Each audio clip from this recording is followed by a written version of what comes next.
Jai Radha Madhava Kunja Bihari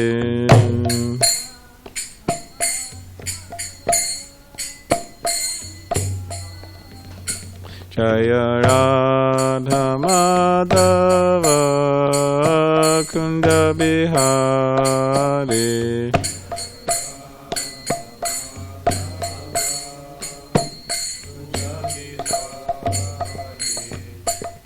Gopijana Vallabha Girivardhari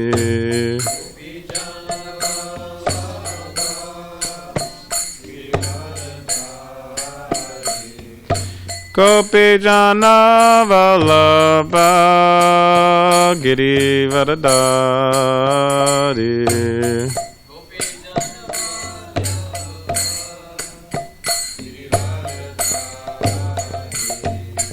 Yashodanandana Brajajana Ranjana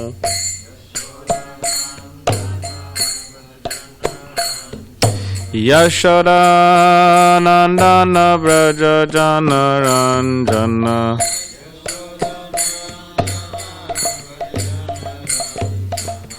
Yamuna Tira Vanachari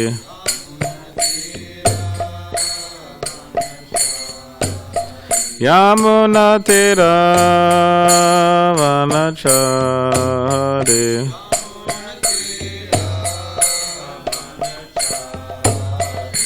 Jaya Radha Madhava Kunja Bihari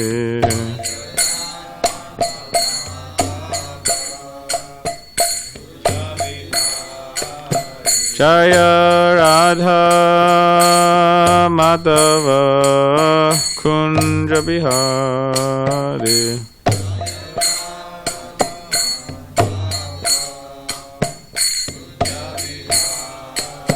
Jaya Radha Madhava Kunja Bihari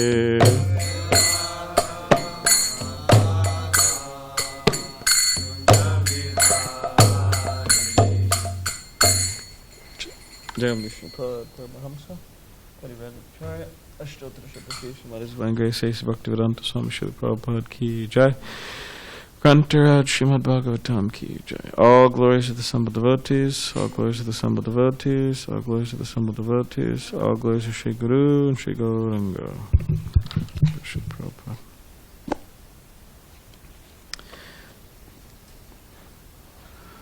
Okay, so we are reading from Srimad Bhagavatam, Canto 4, entitled Creation of the Fourth Order, Chapter 20, Lord Vishnu's Appearance in the Sacrificial Arena, Text 21.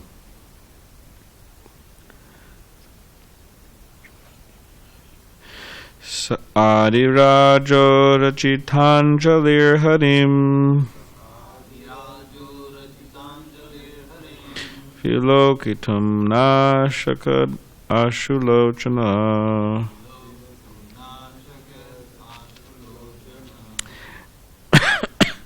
Nakinchano Vachasa Bashpa Viklavo Hridopagu Yamumadada Vastataha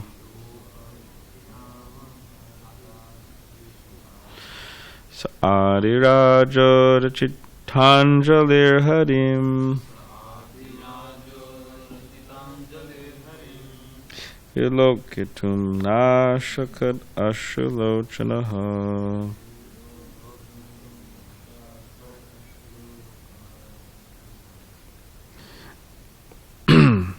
Nakinchano Vachasa Bashpa Viklavo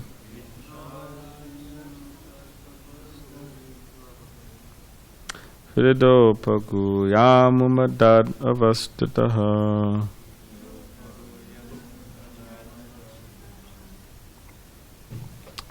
Please chant.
Vilokitam nashakat ashilojanaha.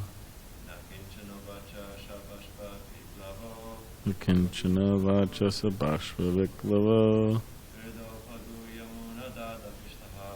Hidopagu mamumadada vishtataha. Now it's Chris's turn. Why? Why? Huh? Oh, really?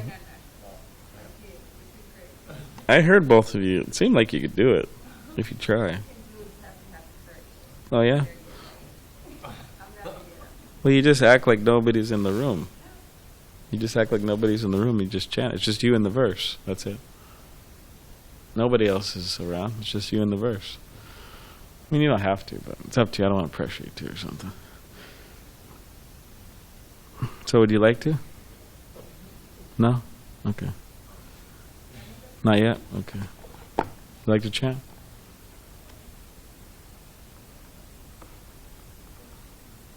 Okay.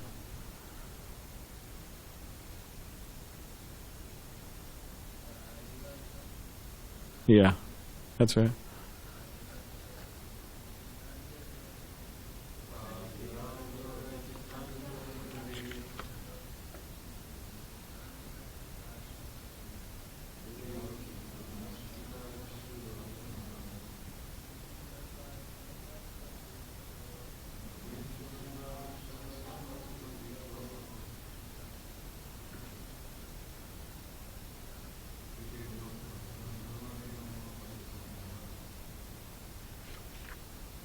Okay, word by word. Saha, he. Arirajaha, the original king. Rachita Anjalihi, with folded hands. Harim, the Supreme Personality of Godhead. Bilokitum, to look upon. Na, not. Ashakat, was able. Ashulochanaha, his eyes full of tears. Na, not. Kenchana, anything. Uvacha, spoke. Saha, he. Bashpa viklavaha, his voice being choked up. Shrida, with his heart. Upaguya, embracing. Amum, the Lord. Dat, he remained. Avestataha, standing. Translation. The original king, Maharaj Prithu, his eyes full of tears and his voice faltering and choked up, could neither see the Lord very distinctly, nor speak to address the Lord in any way. He simply embraced the Lord within his heart and remained standing in that way with folded hands.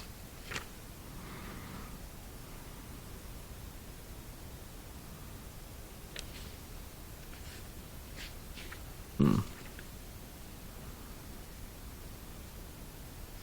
purport.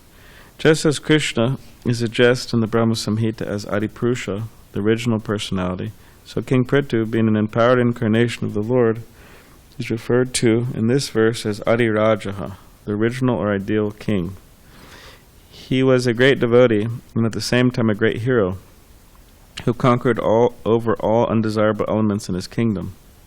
He was so powerful that he was equal in fighting to Indra, the king of heaven.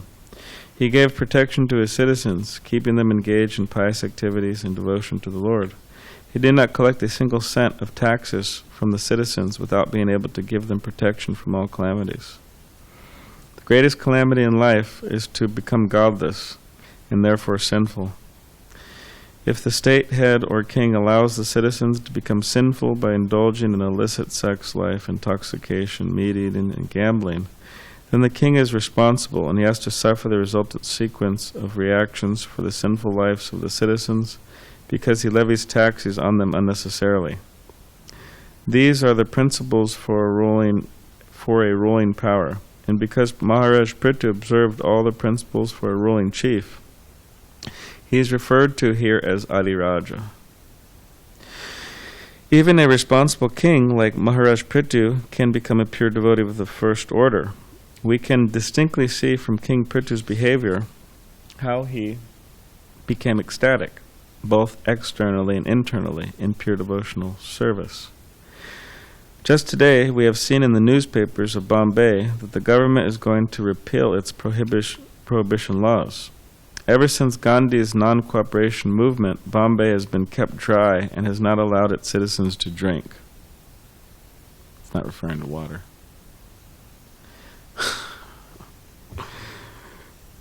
That they have to have, right? They have to drink water.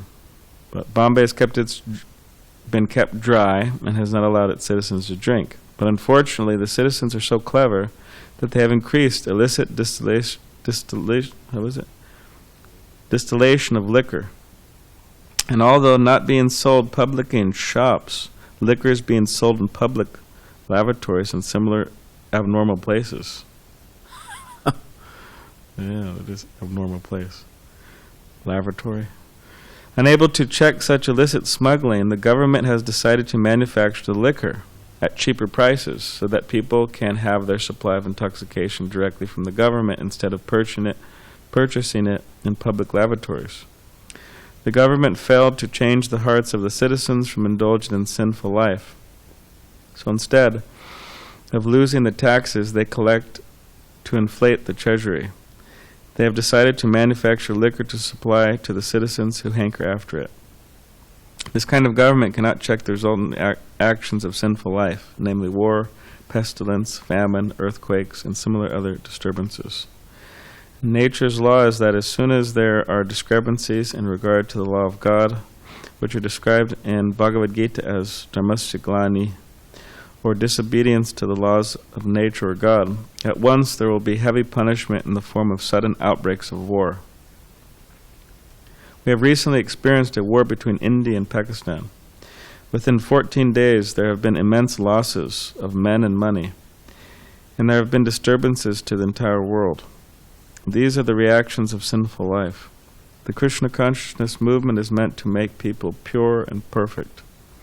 If we become even partially pure, as described in the Bhagavatam, nashta prayeshu badreshu, by development of Krishna consciousness, then lust and greed, the material diseases of the citizens will be reduced. This can be made possible simply by broadcasting the pure message of srimadbhagavatam, or Krishna consciousness.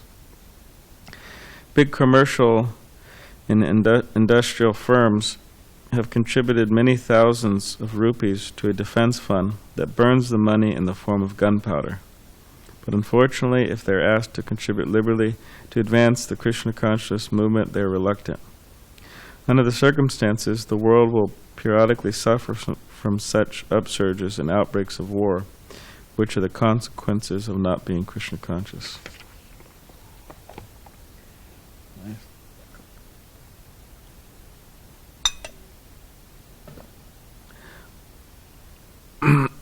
Om Ganita Vedandasya Gananjana Shvakaya Chakshulanmalitam Mena Tasma Shri Gurave Namaha Kam Kadivavachalam Pangam Langayate Gidim Yak Kripa Tamaham Vande Shri Gurun Diridarinam Vancha Kapuribhishta Kripa Sindhu Bevacha Patitanam Pavanebhyo Vaishnavebhyo Namo Namaha Jai Shri Krishna Chaitanya Prabhu Nityananda Shri Advaita Gadadhar Shivasati Gauda Bhakta Vrinda Hare Krishna Krishna Krishna Hare Hare Hare Rama Rama Rama Hare Hare.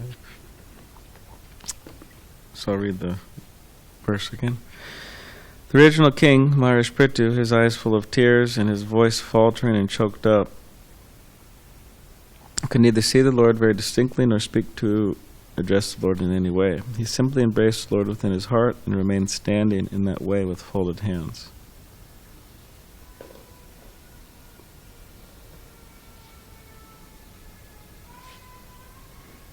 That sounds pretty dramatic, huh?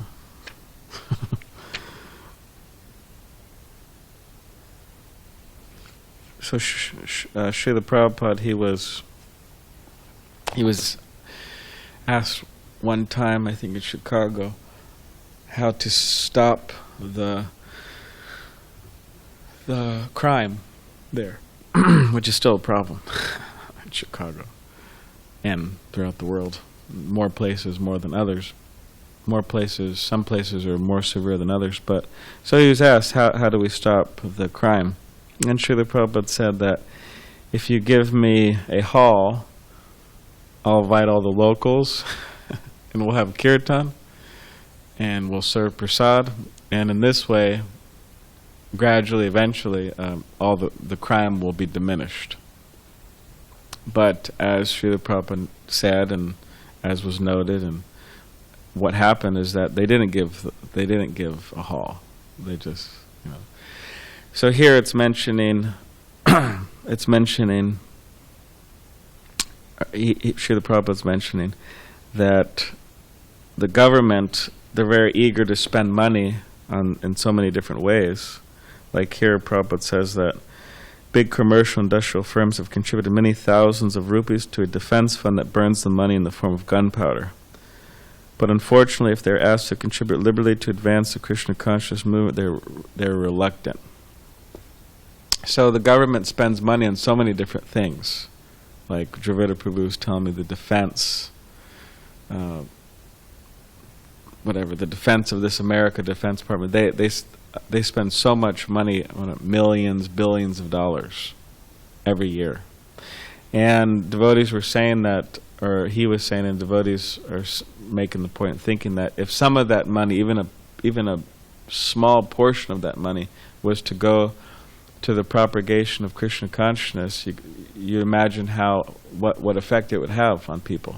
Like, for example, to have a lot more Rath Yatras throughout the year in big cities throughout America. Because in the summertime usually we have our Rath Yatras. But imagine if we doubled it or tripled it. Because there, so many people get prasad, so many people chant, so many people get books. But it's very difficult. I mean, practically there's no government, there's no government leaders within the world, really, who completely support Krishna consciousness and who are willing to contribute liberally. It's just not there.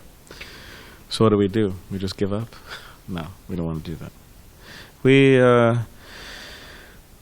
Whether the government supports us or not, whether they fund us or not, it doesn't really matter, in the sense that we have to just continue with our work. And that's a very important thing to always think about, that no matter what happens, no matter what the government does, no matter what our families think or what our friends think or what anybody really thinks, we're never going to give up Krishna consciousness. And that's an important point to come to, because some people, they don't come to that point. They live their lives. Always thinking about, what are others going to think about me? Are my parents going to be pleased, for example?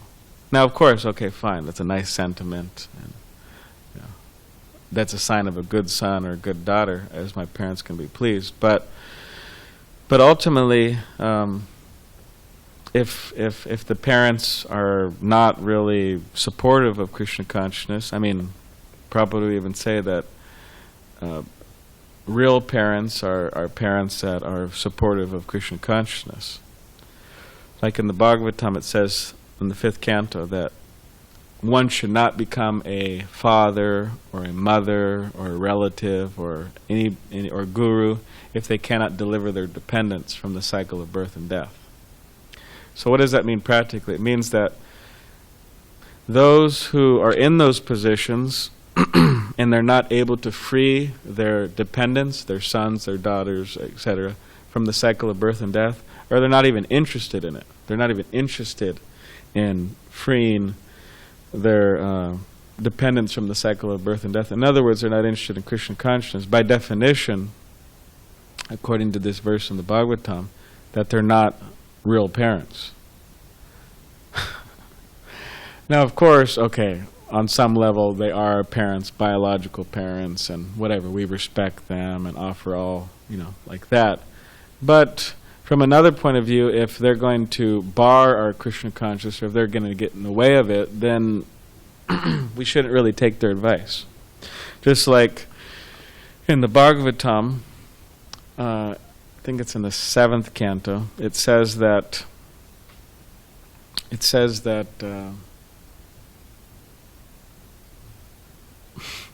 when materialistic family and friend give you advice, you should just externally say, yeah, sounds good, and thank you very much, and smile, and it says this in the Bhagavad, smile, but inside, within yourself, you remain determined not to do what they're telling you to do, and you remain determined to go on with Krishna consciousness. So in other words, it's like a way to keep the external peace, you could say, but still remain true to yourself, true to Krishna. So there's many people in the world who what their friends think, what their families think, and it really bars them from doing a lot. So a devotee is not really like that. A devotee is willing to sacrifice everything, actually. Just like Prabhupada gives the example of the gopis, of course, right? Nowadays, it's like, oh, what's the big deal? The gopis ran out and they met Krishna. What's the big, like nowadays in modern materialistic society, it's not really a big deal. If young women who are unmarried or who are married go out and meet a boy, it's just kind of like natural. That's just what goes on. But within traditional Vedic society, to do that, that's just like social suicide. It's just you just don't do that. But they did that. They just ran out and met Krishna. So they were willing to sacrifice. And just like, what is it? Yudhishthira Maharaj. He was asked by Krishna to, who was he asked to tell that Ashwatthama's dead? Yeah, Drona. So Yudhishthira Maharaj, he was told by Krishna to tell Drona that Ashwatthama's dead. Now, Ashwatthama wasn't dead. So Krishna was asking him to lie. And Yudhishthira Maharaj, he just doesn't lie. He's such a high moral fiber, such a strong moral fiber he has. Never lied. So it said that, so he hesitated. And now some commentators say that because his chariot would never would never touch the ground. So after he it said that he hesitated to tell this lie, and then he told the lie, and it said that his chariot hit the ground at that point. And some people say, oh, it's because he lied. It hit the ground, right? His chariot was on the ground. And Vaishnavas, or Gaudiya Vaishnavas, the spiritual masters, acharyas, they explain it that is because he hesitated. He hesitated to follow Krishna's instruction. That's why. So the point is, there's so many cases where devotees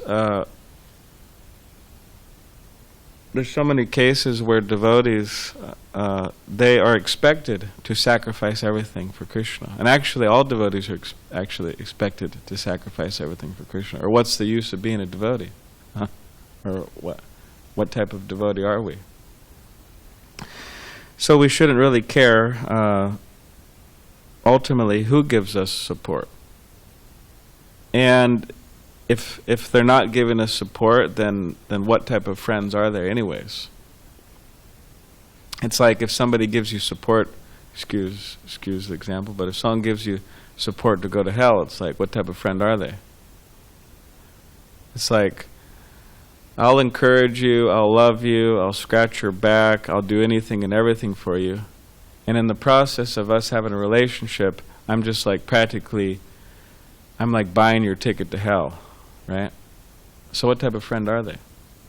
Now, most people, they don't really realize that's what's going on, because factually that's what's going on. People are just like, they're just helping each other go to hell practically. So people don't really realize that. But whether they realize it or not, that's what's going on. So we should be intelligent, and we should think, okay, these people are just ultimately not going to help me go where I want to go. Means to Krishna consciousness, to the spiritual world. So why should I be so attached, so concerned, so with them, really? Of course, again, devotees offer respect to everybody. We offer respect to an ant. We offer, we like Prabhupada, Prabhupada's example. Prabhupada said, "Oh, why does everybody love you?" "Oh, because I love everyone, right? I like everyone." So we offer respect. We see everybody, but there's also a sense that if somebody's sinking in quicksand, right? If you go try to help them, and you don't have the strength to help them, and they're just holding on to you, right? They're sinking in quicksand. You try to help them, okay, and you don't have the strength to help them, and they're sinking, and maybe they're holding on to you really tight, and you'll just go down with them. So we have to have the strength to pull people up, and some people, they don't want to be pulled up. They just want to sink in the quicksand. So it's like, what can you do? I mean, it's just part of life.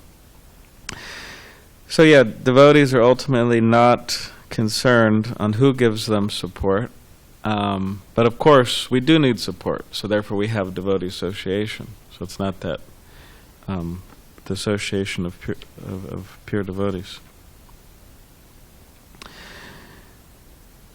So Srila Prabhupada's also mentioning that Prithu Maharaj wasn't just an ordinary king, he was quite an amazing king, and that he wasn't, of course he wasn't a cheater in any sense, and he kept the citizens happy by not charging them, not overtaxing them, and being an ideal person, ideal devotee, ideal king, engaging them in pious activities and devotion, not encouraging them to engage in sinful life. Prabhupada mentions illicit sex, intoxication, meeting, and gambling.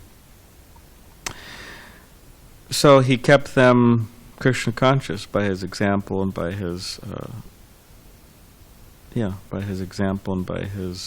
guidance. And Prabhupada mentions that he's a great hero. He's a great hero, great devotee and a great hero. So people are nowadays, they're very interested in, or at least children and also adults, but they like this idea of heroes or heroines. Like there's so many movies where there are practically a lot of movies that there's a bad guy, and then there's a hero, there's a heroine. So within Krishna consciousness, we also need heroes. People who are powerful, who are strong, not necessarily materially, but spiritually, and who have conquered. You could say, conquered their senses, conquered their mind, conquered the bad qualities that they may have had, or that they had. So in other words, they transcended. They transcend this world, practically speaking. So we need heroes, heroines. And factually, we should want to become like that. Ben Prabhupada makes a point in some purports in the Bhagavatam that there's heroes in the material field, or in material life, and then there's heroes in spiritual life. And he says that a hero or heroine is one who conquers their mind, conquers their senses, and becomes Krishna conscious. So we should want to become heroes, heroines for Krishna's pleasure, and also for the upliftment of people. If we don't set the example, if we don't if we don't come up to the mark, then of course somebody else will, but we're also meant to. Yaridekata ka Krishnapadesh Marga Idesh, that wherever you go, whoever you meet, become a guru, and this way deliver the land. So that's an injunction for the followers of Lord Chaitanya. So that means us, that means all the followers of Lord Chaitanya should become a guru. And guru means hero, heroine, like that. So that should be our life's mission. That I want to be a heroine, I want to be a hero for Krishna, for Krishna's pleasure, for the upliftment of humanity. Or else, what will we do with our lives? I mean, what do people do with their lives? What else is there to do with your life? And I would say that practically everything else is just simply a waste of time. And it goes nowhere. It just goes to another cycle, birth and death, and another another contract of material miseries and problems, and really you're just doing what every other person's doing in this world, which is, I mean, it's just practically just really foolish. So in other words, Srila Prabhupada, throughout his purports, throughout the texts of the Bhagavatam, they're urging us, Srila Prabhupada's urging us, please become Krishna conscious. And please help others become Krishna conscious. Please don't waste your life. Please utilize your human form of life for the attainment of love of Krishna. And the more we could just do that on a daily basis, try to do that, the more we'll be happy, the more we'll be satisfied, and the more we'll actually do something good with our lives.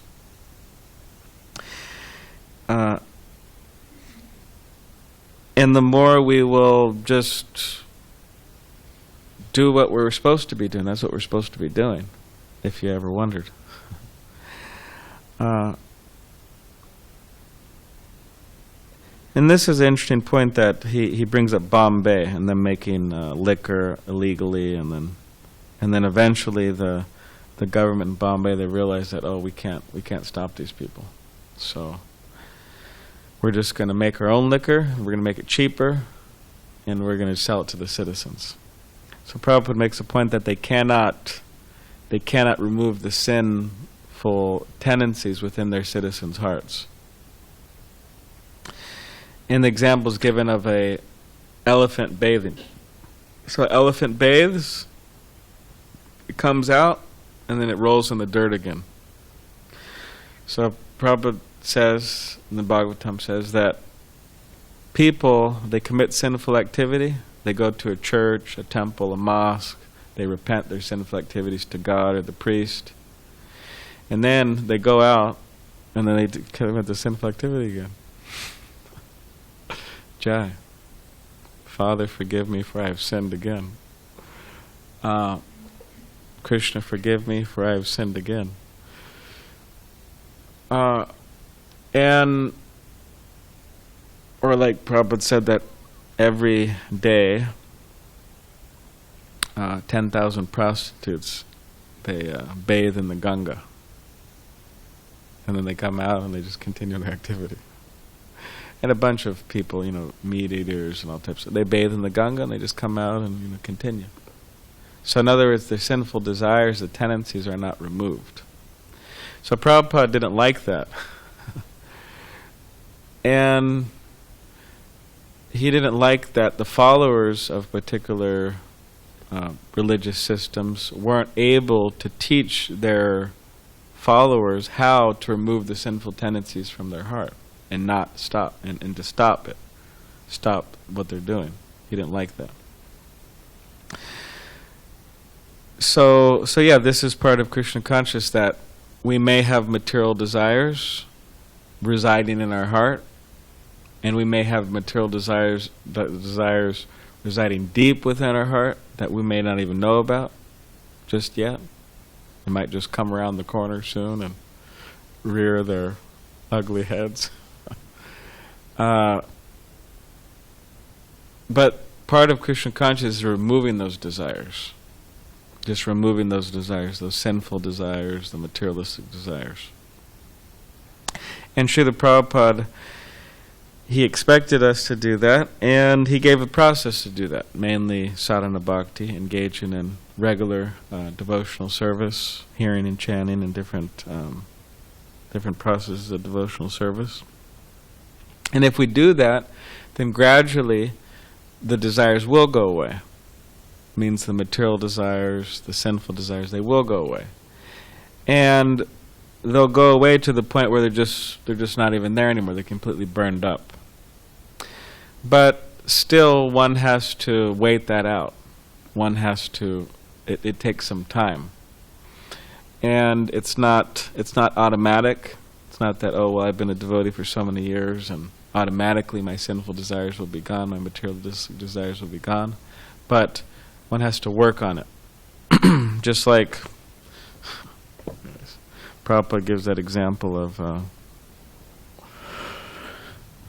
Akbar and Birbal, famous example. But so Akbar and Birbal, Birbal's the minister and Akbar's the king, and Akbar was wondering, how long do sensual desires continue?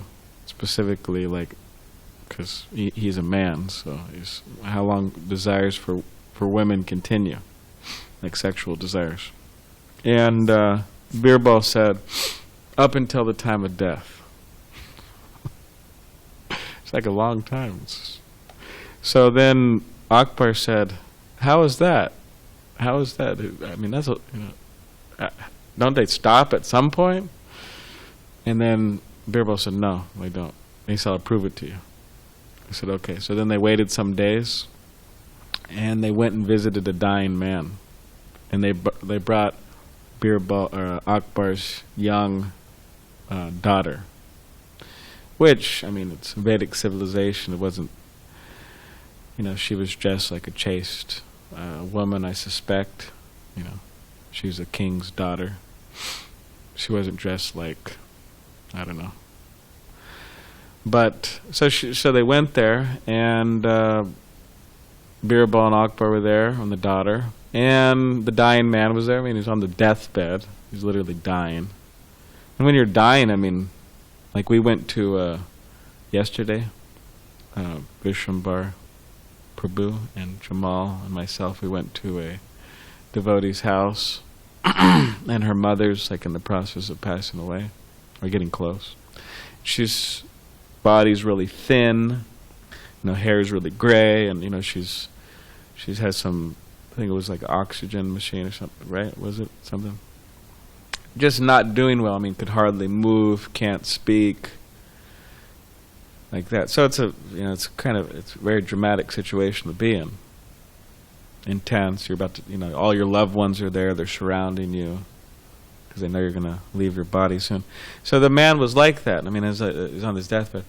So then the man, he was looking at the young daughter.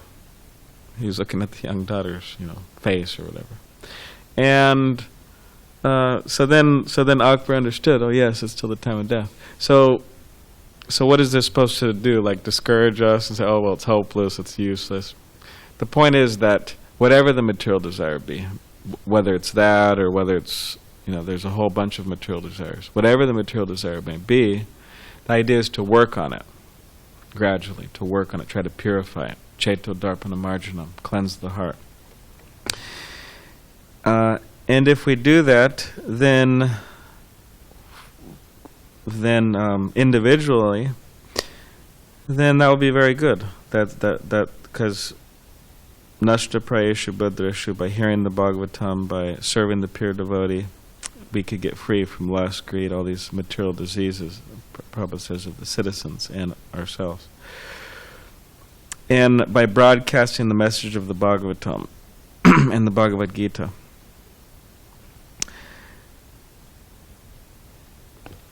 Alright, you're going to work? Okay, Hare Krishna. Have a nice time at work. and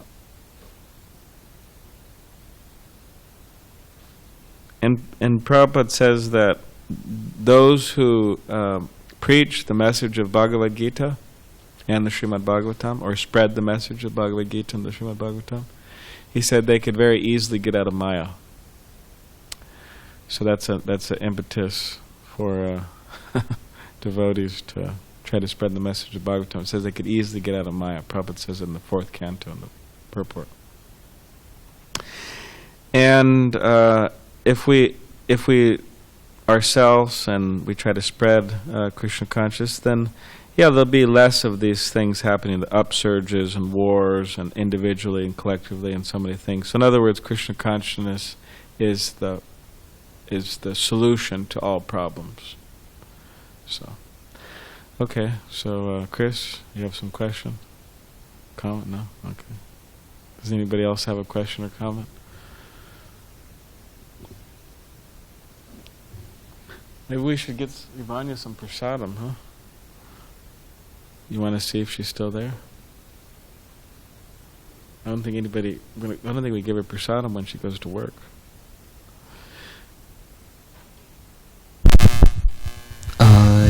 I just was thinking about this material desires, and then I remember hearing a point. Don't think about it too much. I'm just joking. And that's the point that I was just going to say. Is that the point that I heard was that put it on the shelf, and carry on with devotional service, Krishna consciousness, get immersed in that.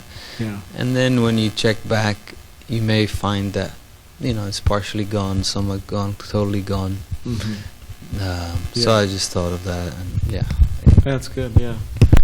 Yeah, like Haridas Thakur, he had an interesting method, because that Kazi or whatever, he sent that young, attractive prostitute, and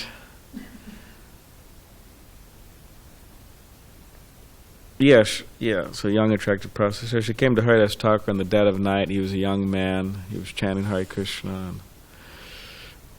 And what he told her was that, because she said, "Oh, you're so handsome, this and that, please satisfy my desires." He said, "Yeah, okay, I'll satisfy your desires. Just, I have some rounds to chant. Just let me finish my rounds." And eventually, so then the whole night passed, the sun came up, and he didn't complete his rounds, and then she came back. And that happened a few nights in a row. And eventually she became purified, and she became a devotee. And she said that, I was sent to destroy your reputation. And he said, I knew what you were doing. I could have left immediately, but I just wanted to stay here and purify you. But the point I was thinking was that he would say, not now, later. So like the idea of material desire, so it's like, there's some material desires there. Okay, well, like you said, put it on the back shelf. Okay, that's not so important. Like later, I'll deal with that later, and then later never comes. Just like one devotee, Mukunda Charna, was telling his guru, Jayadvaita Swami, His Holiness Jayadvaita Swami.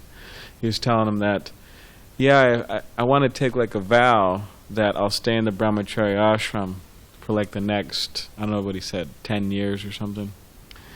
Jayadvaita Swami said, but that's a good idea. And then Mukunda Charna was saying something that, maybe, and then after that, we'll see how it's going or whatever. And then Jayadvaita Swami said, then after that you could take another vow for another 10 years. And you take another vow for another 10 years. And then you go back to Godhead, and that's it. You're not going to worry about it. So kind of like that, just like telling our minds that, okay, whatever, there's this, that desire, that. They just, okay, we'll try this out for another year. And then you just keep on going. And that's what one devotee told me when I joined this ashram. Tirtha Maharaj, he told me, because he was the one who was encouraging me to join, he said, just try it out for 3 months, see how you like it. So then I tried it out for 3 months, it's great, going good, and then you add another 3 months, 6 months, and then a year, and then just, year after year after year. I mean, at one point I didn't think after 3 months I never really thought like that, I'll try it out for another 3 months. I could probably, do it that long, and then, because at one point I just liked it so much I didn't think about it like I have to kind of segment the time or something. I'm just going to keep on going. But in the beginning, it's a good way to train the mind. Yeah, just this much time I'll stay, and then just sometimes, during the morning program, when I first joined, you're tired a lot. You're kind of tired, and it's difficult to stay up and stay awake. And so I would always tell myself that, okay, I'm tired now. And it was true, I was tired. And sometimes I am still tired in the morning program. But especially back then, I would tell myself that, okay, I'm tired, but later in the day, I'll have time to take a nap, so it's okay. So it's like you're giving your mind something to work with. Not that, okay, I'm tired, so where's that sleeping bag? Let me just crash out now, Let me just go to sleep now. So there's a difference. Because by not surrendering to sleep then, you have a chance to get into the chanting and to the hearing and to the whole morning program. You're suspending the sleep till later. Then later you just take a nap and, it all kind of works out. Whereas if you get into the habit of, too much sleeping in the morning program, it could really turn into a big habit, and it could go on for years, and who knows, So you kind of it's like a way to train your mind. So I always, now I don't have to do that, but I just stay up. But all right, Mr. Alec. So maybe we'll call you Hanuman, huh? Huh? Maybe we'll call you Hanuman because you have the necklace. So, kind of going off what you said about that sort of pacifying your mind. There's this rather foolish notion in our society that pacifying has to occur by indulging in material, by entertaining your material desires. Like, for example, like sex. It's always talked about that, but you need it, that was something that I thought for a long time. That was a notion that I held for a long time. But I heard Prabhupada say, this is the very essence of Krishna consciousness. Prabhupada said that these are needs of the body, not needs of the soul. Yeah. I think, and I was wondering because, obviously we are not the body, but we are in the body. Yeah. So, for people who have trouble, not indulging their material desires, because, so I'll give you a bit of context. Because I was talking to a friend of mine. And you just hold a little closer. Yeah, sorry. I was talking to a friend of mine, and they, I was saying practicing Krishna consciousness, I'm celibate, I don't do drugs, I don't do any of that. And they're like, well, where, for somebody who isn't practicing Krishna consciousness, I tell them, well, we're not the body, we're the spirit soul. Yeah. And they say, well, I don't know if I necessarily believe that. And or they say something along the lines of, okay, well, yeah, I believe that, but I don't, but in a more impersonal way. Yeah. So for those people, it's almost like there is a justification for indulging material desires. And I was wondering what you would say to somebody, or how you would approach that situation. Well, there's an idea that you engage your in this world. It says if you engage your desires, eventually become frustrated, because it never really works out. Seeking material desires, it just never really works out fully, So eventually you get frustrated, and then the point of frustration, you'll turn towards spirituality. You'll turn towards Krishna, hopefully. But this is a completely nonsense idea that just engage your senses and it's like there's this rascal guy, Rajneesh, absolute rascal. But he had this idea, you just gratify your senses. Like your tongue has urges, your genitals have urges, but your belly has urges, everything has urges. Just gratify them. That's it. And by doing that, you'll eventually become burnt out, and then eventually become detached from this world. But that's not the case. It doesn't really work like that. And then they brought this point up to Srila Prabhupada. And Srila Prabhupada said, that means the pig is the greatest sannyasi. Because the pig is just indulging, That's all the pig does. It just eats whatever, has sex with whoever. It doesn't matter.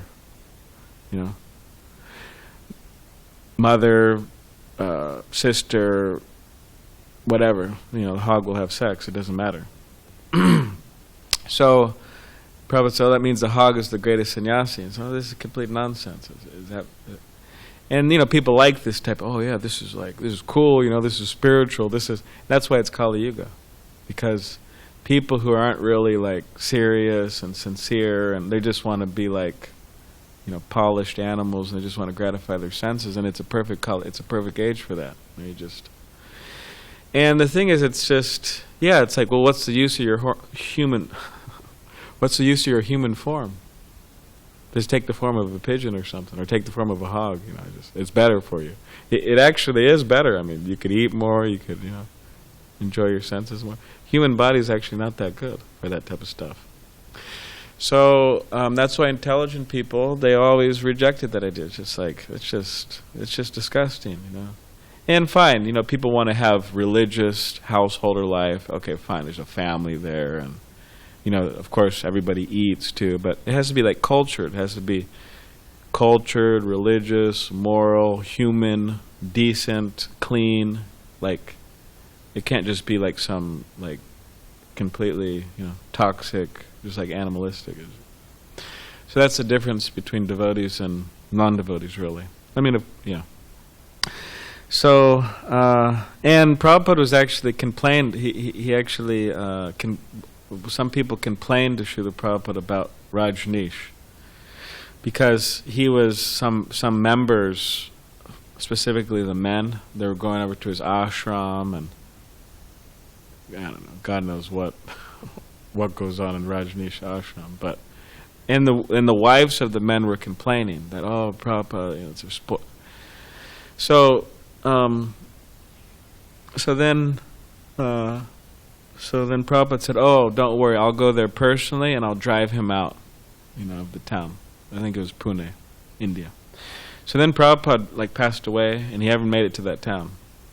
So then devotees eventually came to that town, and then he was there, I believe, Rajni. They were talking back and forth to each other, the devotees, and then Rajni. They're both criticizing each other, and he was criticizing Prabhupada, saying, Prabhupada's, whatever, I don't want to say it. And then sometime later, this man, he came with a very terrible, throat disease, some type of disease where he couldn't even speak, and his whole body was just a terrible disease, and he had to leave Pune. So Prabhupada drove him out of Pune. He fulfilled his promise. Prabhupada kicked him out of there. So you had something, Jamal?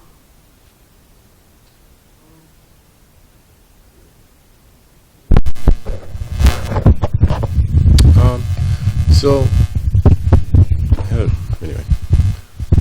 So what advice would you give to somebody who, because a lot of people may not necessarily want to give up materialistic desires, and it may not be some grossly sinful things. It may be, I want these certain possessions or things of that nature. So what would you say for what advice would you give to somebody who may be in that boat, but is endeavoring in Krishna consciousness? What would you say?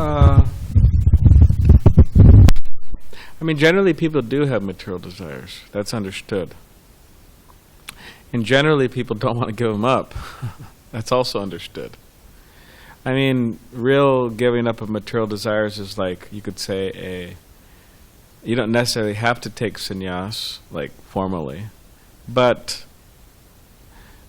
real taking of sannyas formally, or even within your mind, you could say, having the qualities of a sannyasi, is that just complete detachment from this world and complete dedication to Krishna on every level. And that practically means you engage your mind, your body, your words, everything in Krishna's service all the time, and you're detached from this world. That's practically a sannyasi. But you don't have to be necessarily externally a sannyasi to do that. But a lot of people, they're just, they just don't really want that, or not really ready for that. So, Prabhupada, quoting the Bhagavatam, it said that you should stay in your position, means whatever your position may be, stay there and hear about Krishna. Why? Because hear and associate. Why? Because gradually, by hearing about Krishna, by associating with the devotees, eventually over time our hearts will change, and gradually over time our lives will be more and more and more dedicated to Krishna, more and more about Krishna. That's how it always is. I mean, like in the beginning you start coming to the temple and you whatever, you on Friday night you go out and drink with your friends. I mean, some people are like this, but Friday night you go out and drink with your friends, and then Sunday night you come to the Sunday feast, right? and then you're reading so many other books, right, about this guru, that guru, so many other books. So eventually, you reduce the number of times you go out and drink with your friends. You start getting rid of this book, that book. You start chanting japa 1 round, 5 rounds, 8 rounds, and you start over time. The thing is, you build on it. You build on it over time. It just comes to a point where you're just all about Krishna. You're a devotee. So, but how long that will take, and who will do that? It's hard to say. But the main thing is that we just stay on the train. The train's moving towards detachment, towards love for Krishna, so we just stay on the train. That's where it's heading towards. We don't want to jump off the train.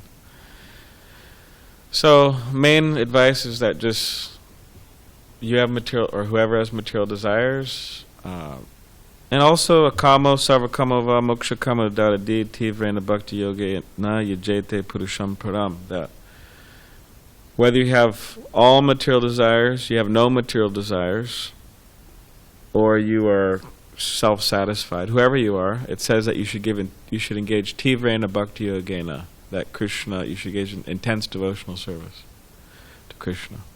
Why? Because ultimately he is the fulfiller of all desires.